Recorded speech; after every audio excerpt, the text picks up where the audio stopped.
The views and opinions expressed on any program are those of the producers and/or the persons appearing on the program and do not necessarily reflect the views and opinions of FRC Media, Bristol Community College, or the City of Fall River.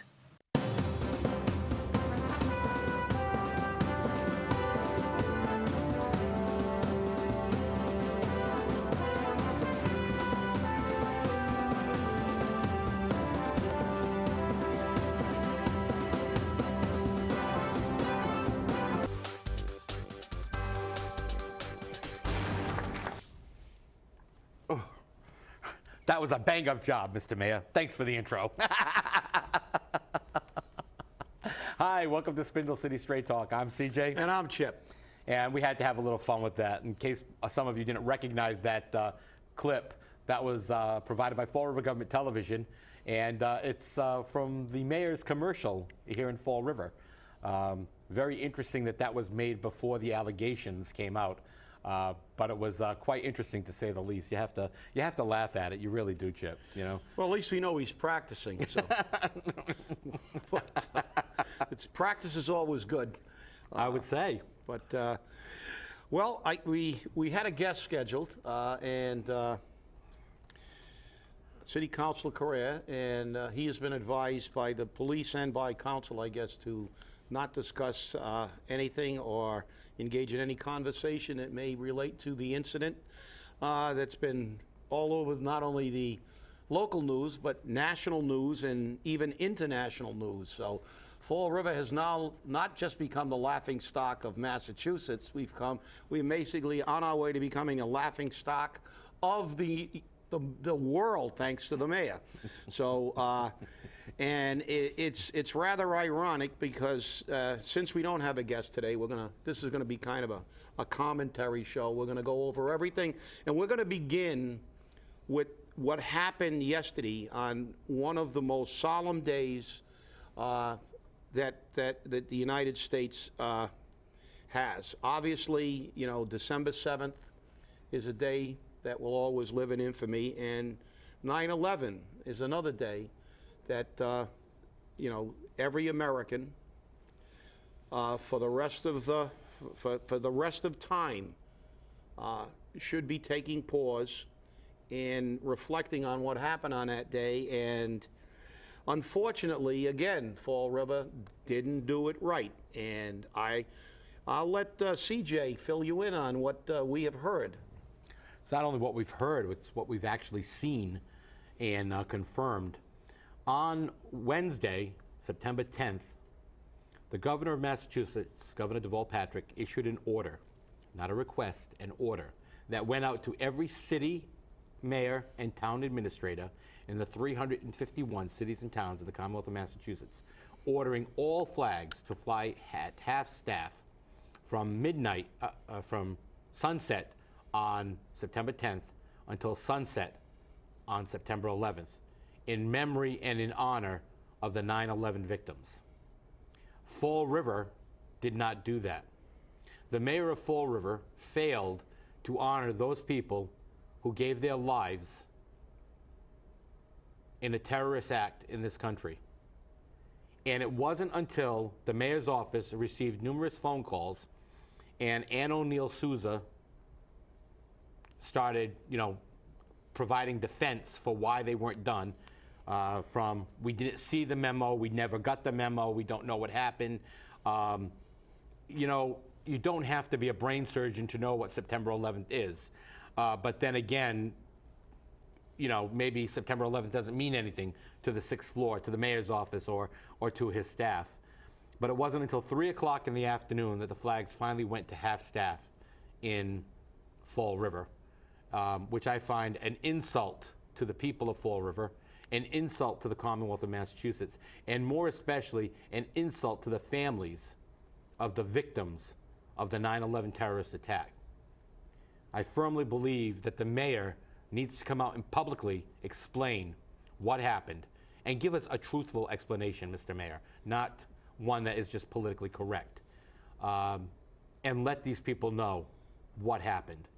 You not only desecrated this day for 9/11 victims and the people of this country, but you also disrespected, which you've done in the past, our military veterans and people who have given their lives in this country. Now, there is another day coming up for the death of a soldier. And we're going to see if the mayor can remember that on that day. But it's going to be interesting to see what happens. And Chip, I know you're a veteran. So for you, this really hits home. I know that a recruiter, Gabriel Amaral, Boomer, was very upset about it, and he posted a tirade online and made phone calls. So when the military is getting upset, and they're even providing the memo that was sent out to everyone, you have to say what's wrong with Fall River. Yes, and you know, I have to say, you asked for an explanation, and to me, there's just no explanation. I mean, I don't care about a memo. I mean, do they even know what day it is? I mean, you can read a calendar. We knew it was, normally the 11th follows the 10th. And everybody knows what September 11th is in this nation. And apparently, this is about priorities. The mayor's more concerned about saving his political ass than he is about what goes on in this, not only in this community, but in this nation. And obviously, I led memorial services to 9/11 the year after and many years after as a firefighter, and I knew personally some of the over 300 firefighters who died on 9/11 because they were union officials, and I had met them more than once. The secretary-treasurer of the International Association of Firefighters was a lieutenant on the New York Fire Department and assigned to one of the ladder companies that lost men. And I knew some people from the union in New York that gave their lives on that day. So, I mean, to me, this is unexplainable. You can't explain this away, Mr. Mayor. This is a travesty. And then we have people saying that, people look at Fall River and they're looking at it because of a recall petition. No, they're looking at it because of the way we do business in general. This is disgraceful.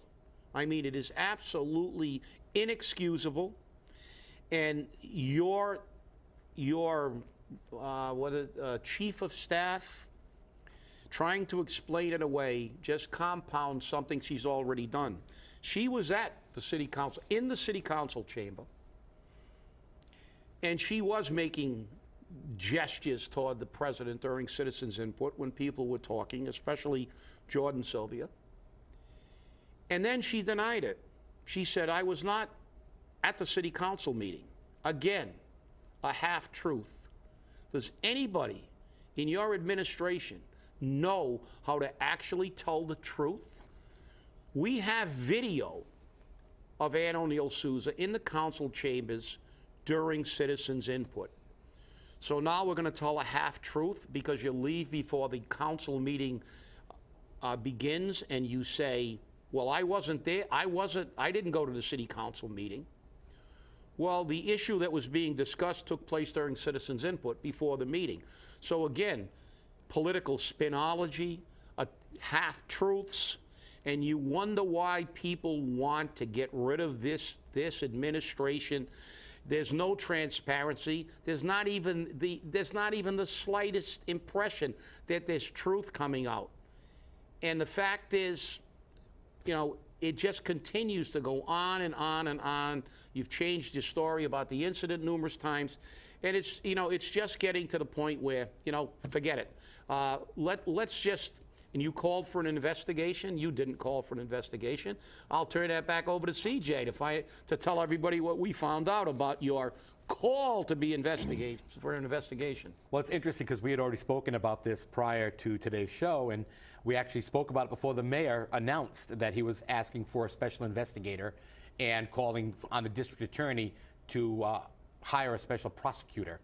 The district attorney had already knew that he could not investigate this matter. He could not prosecute this matter because the mayor, William A. Flanagan, worked as an assistant district attorney for Sam Sutter. Therefore, there would be a total conflict of interest. And again, you start looking at the political campaign finance reports, and you see the money flowing back and forth between the candidates or between the politicians. So again, you have more soup in the bowl, and I don't think it's Flanagan kale soup. So we already knew that a special prosecutor was going to have to be issued. And we knew that the Attorney General also cannot do anything because she knows there's a conflict of interest because the mayor came out and endorsed her for governor, which I don't know if that's going to help her or hurt her, but I'll tell you now, she knows she can't do it. So that only leaves one place for this to go. That leaves the U.S. District Attorney. And let me tell you something. The U.S. District Attorney for Massachusetts does not like this type of situation. This type of person is what she goes after. Both barrels, no pun intended. But I'll tell you now, it's not looking good for the city of Fall River. Rob Mellion turned around and said that this is being a distraction to business in Fall River. People aren't looking at the fact that the commercial rail in Fall River is improving. There are tons of improvements to it. We're building a roadway down at the waterfront so that we can have, you know, an active and vibrant waterfront. I don't see an active and vibrant waterfront. All I see right now is a mess. Granted, there's going to be a mess until such time as it's completed, but when's that completion going to be? 2016, 2017? And really, what's going to go down there that's going to make it more vibrant? You want to make it more vibrant?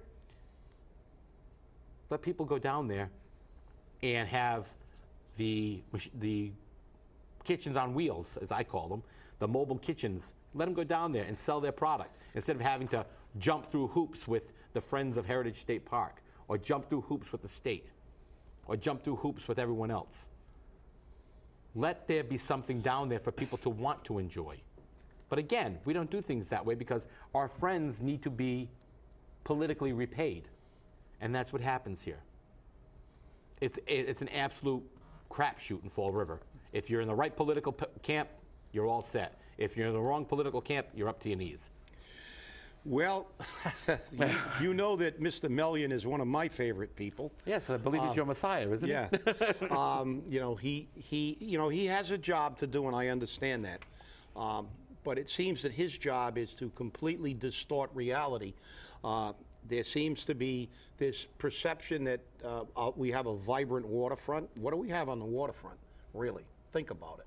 You know, we've got the Cove restaurant now, and we've got that floating bar room, or whatever its name is. But we don't have a heck of a lot on the waterfront, and you know, maybe someday we will, but that gets us down to the reality. Mr. Mellion likes to say, oh, the recall is distracting people, and no, that's not what's distracting people. That's not what's keeping businesses out of here. I think that, number one, as we've said numerous times, when a business looks at a place to locate, they look at the ability to have customers. When they look at a city that has 23% and possibly more now of their people living below the poverty level, and a household income that's just about half of the state average and the second lowest of a city of our size in the Commonwealth, behind the only city that has less businesses per capita than we do, ironically enough, and they can't figure that out yet. Those are the things that make businesses a little less than anxious to come here, because they have to sell in order to survive. And then another thing, do you really believe that people's attempt to change government, which is our right, is keeping businesses out of here? Maybe they think that might be a positive. They say, look, people are active, they're engaged in the community, we might go. No, what's keeping them out is that this Fall River, recently by another agency, was deemed the 4th most dangerous city in the Commonwealth of Massachusetts. Another one has the 84th most dangerous city in the United States. The fact that we have a mayor that now says he carries a gun 24 hours a day and has a bulletproof office, you know, may tend to have people stay away. The fact that we have another school getting ready to go to level 4. The fact that we have financial problems where financial reporting agencies have said we're on the verge of receivership. All these things are there. And businesses obviously look at all these factors. But Rob Mellion wants to make it real simple. The recall. I think we've also been accused of bombing Pearl Harbor and being on the grassy knoll. Well, unfortunately, that's not true. The fact is, Fall River has been in economic distress for many, many years. And the reason we have never moved forward is because we have an Office of Economic Disaster and we have a Chamber of Commerce that continues to think that promise better economics if we reduce the taxes on the businesses. And even though we reduce taxes on the businesses, businesses are going away again. And then they applaud, you know, another pizza parlor opening up or a Chinese restaurant. And realistically, now they're talking about the biopark, like that's going to bring millions of jobs here. Oh, it's messing up the biopark. And, you know, the reality is there's been no real plan to, number one, train the people of Fall River to get productive jobs. There's been no attempt to make Fall River a place a business wants to locate because the people who inhabit this community have money to spend, and it's a safe community. We've done everything that goes in the exact opposite direction. We've reduced the fire protection. We've lost police grants. We raise taxes. We raise fees. We raise operating expenses, all of which are imposed on businesses too. And we take money out of the pockets of the people who are left in the city who actually have a job. So, you know something? You know, stop the BS, people. The only way, the only way we're going to ever change this city is if we rebuild it block by block. And the first step to that is facing the reality. Stop trying to blame everybody but yourselves. Yeah, well, you know, you also have to look at the fact that you got people like Kenny Fiola at the Office of Economic Destruction who say that we're going to take these mills and we're going to convert them into affordable housing. Affordable housing is a euphemism for low-income housing. And what do you get when you get low-income housing? You get people who come in here from other parts of the country and from other parts of the state where they don't want them because they're building up. South Boston and Roxbury used to be the wasteland of the Boston area. All the low-income people lived there, all the criminals, that's where you found everything that you didn't want to find. And when they wanted to build up South Boston and they wanted to build up Roxbury, they moved them all to Fall River, New Bedford, and Lawrence and Lowell. And we got them. Then they started coming in from New Jersey because, you know, Richard Viveris made a comment about that as well. So it's definitely been getting very interesting all the time, for the lack of a better expression. So look at your leaders, not just the mayor. Look at the city council. Look at your planning board. Look at your zoning board of appeals. All political hacks, every one of them. And whose wishes are they carrying out? They're obviously not carrying out ours. They must be carrying out somebody else's. And that's usually the administration's. And so far, the administration has failed on every plan moving forward. To the point, though, that a park is important. That a park is very important, that we got to bond more money. You know, open space is a wonderful thing, but Fall River per capita has more parkland than any other city in the Commonwealth. So enough parkland because we can't even take care of what we got. Let's fix the roads. How about fixing the roads? How about stop giving people tickets like I got for $300 for litter on my sidewalk, which somebody dropped off there, and I don't even use that door, and I get a $300 ticket that I got to go fight in court. And then when I talk to the director of DCM, Kenny Pacheco, says, how am I supposed to know that you privatized your trash? Well, let's see. The fact that I called you 100 times to pick up my bins because I told you I had ABC as my trash hauler, sounds to me like that was more like repercussions than anything else. This is just payback. But again, I hate to speculate. Well, you know, I mean, obviously we're doing something wrong. New Bedford just got a brand new piece of fire apparatus. I didn't see how many bags they had to sell to buy that piece of apparatus. So obviously, your priorities in other communities are a little different. Ours are a little askew. You know, we have this idea that, you know, we've got to continue to spend money. They're bonding again. The mayor again wants another 50 million, and it's like, you know, there just seems to be, as I said, there's no attempt to rein everything in. Let's get down to the basics. Let's reprioritize things, and let's try to move this community forward. No, it's all about what's going on, and now it seems that the city is basically on hold, because we have a mayor now that's fighting a recall initiative. We have a mayor that's now fighting criminal actions. Now there are two. I guess Jordan Sylvia filed a complaint against the mayor, and everybody knows Jordan, and you know, we'll get into that. Jordan is the initiator of the Throw Up and Fall River page, and you know, through this process, everybody is trying to you know, cast him as you know, a leader, and in a way, yes. The Throw Up and Fall River page was the catalyst. They got a lot of people together who were angry, and those people wanted a recall. And the recall initiative was begun by people from the Throw Up Fall River page and people from Citizens Alliance for Accountability in Government.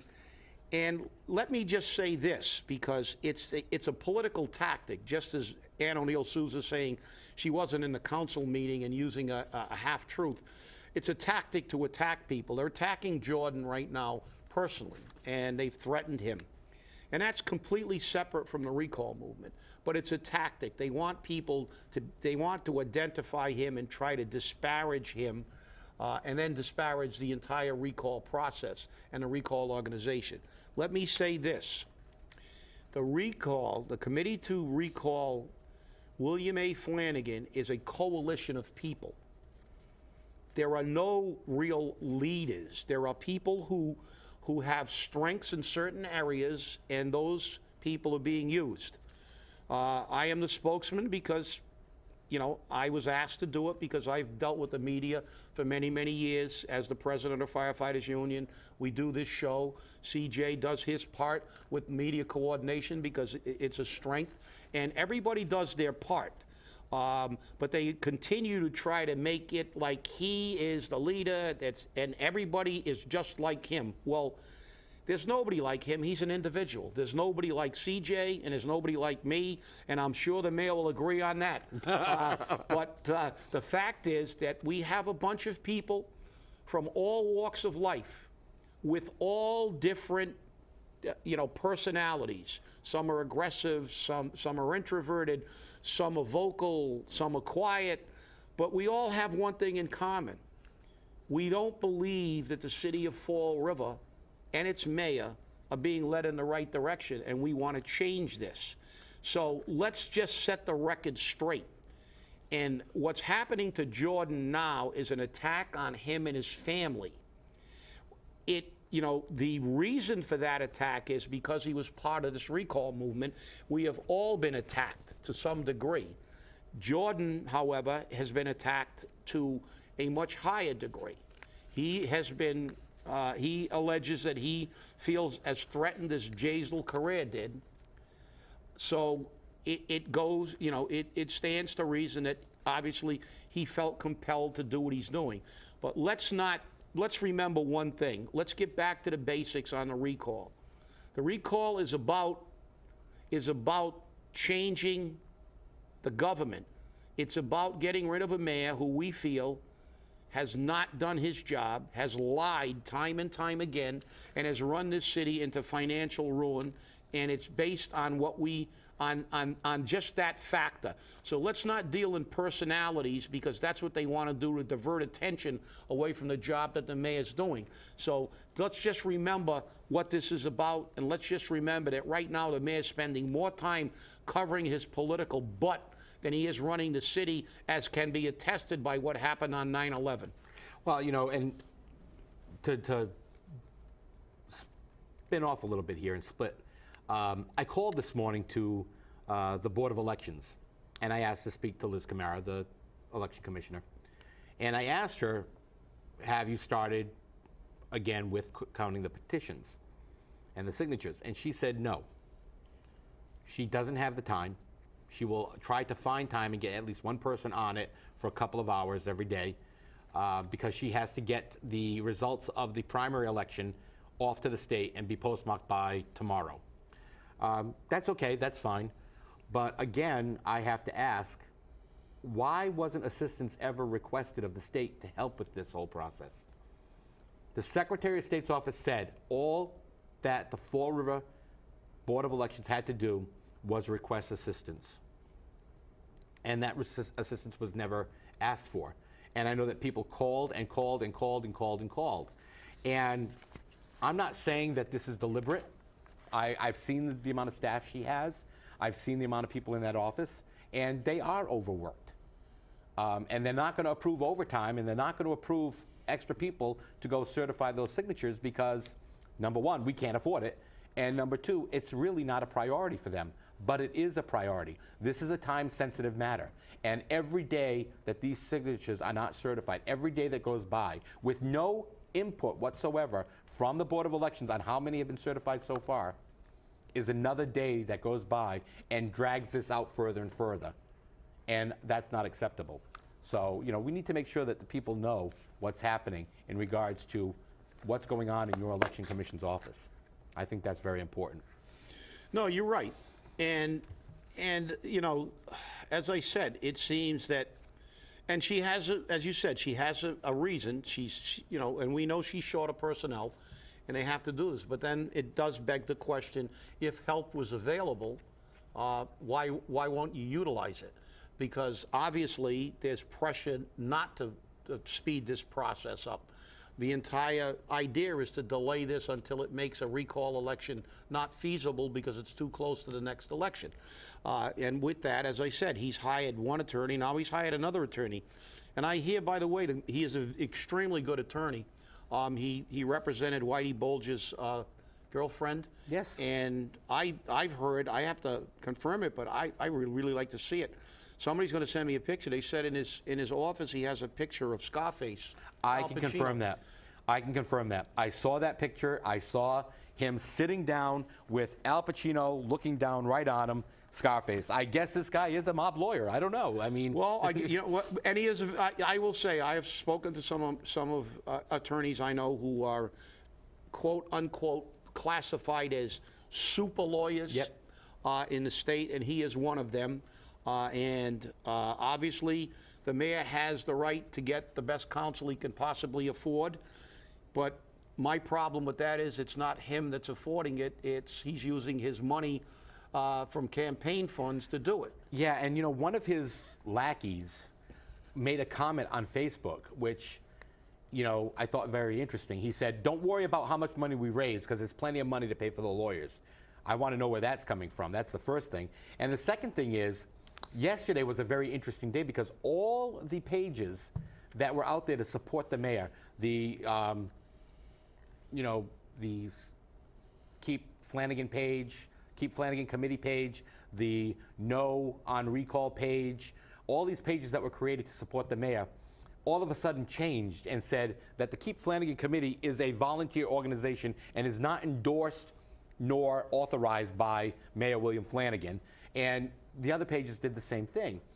And it couldn't be that those pages had threats to bodily harm on them, could they?